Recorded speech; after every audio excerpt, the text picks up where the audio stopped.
ఒక ఊరిలో ఒకసారి ఒక అందమైన, గర్విష్ఠురాలైన స్త్రీ ఉండేది. ఆమె పేరు సుబ్బలక్ష్మి. ఆమెకి అంతా ఉండేది. అంటే ధనం, బంగారం, సేవకులు.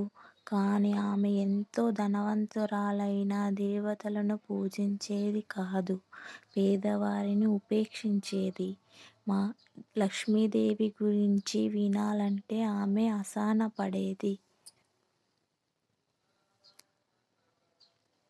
ఒకరోజు ఒక పాత పురోహితుడు ఆమె ఇంటికి వచ్చాడు.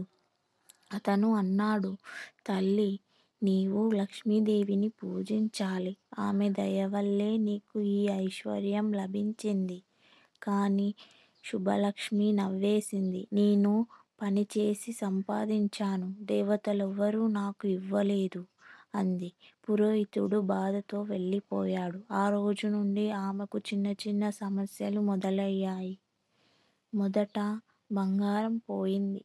తరువాత వ్యాపారం నష్టపోయింది. సేవకులు విడిచిపోయారు. చివరికి తినడానికి అన్నం కూడా లేకుండా పోయింది. ఒకరోజు తలవంచుకొని ఏడుస్తున్న సుబ్బలక్ష్మిని ఒక సన్యాసిని చూసి అడిగింది, ఏమిటమ్మా నీ బాధ?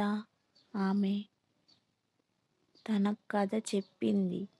అప్పుడు సన్యాసిని స్వరంలో మాధుర్యం కలిగించి ఇలా చెప్పింది. నీ అహంకారమే నీ ఈ స్థితికి తెచ్చింది. లక్ష్మీదేవి అనుగ్రహం లేకుండా ఎవరూ ధనవంతులు కాలేరు. శుక్రవారం వ్రతం చేసి అమ్మవారిని పూజించు. లక్ష్మీ కథ విను. నీ జీవితం మారుతుంది.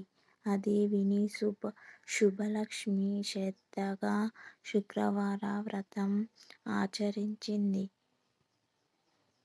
ప్రతి శుక్రవారం వ్రతం చేసి పసుపు కుంకుమలతో అమ్మవారిని అలంకరించి పాలు ప్రసాదం నైవేద్యం పెట్టి పూజ చేసింది.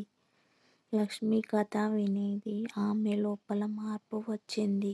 అహంకారం పోయి వినయంగా మారింది. కొద్ది రోజుల్లో ఆమెకి మళ్ళీ ఐశ్వర్యం వచ్చి చేరింది. ఆమె ధనికురాలిగా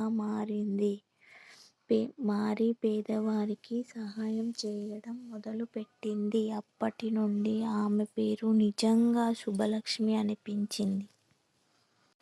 లక్ష్మీ వ్రత ఫలితాలు: ఐశ్వర్యం, శాంతి, సౌభాగ్యం లభిస్తాయి. పేదరికం తొలగుతుంది. ఇంట్లో శుభం నెలకొరుతుంది.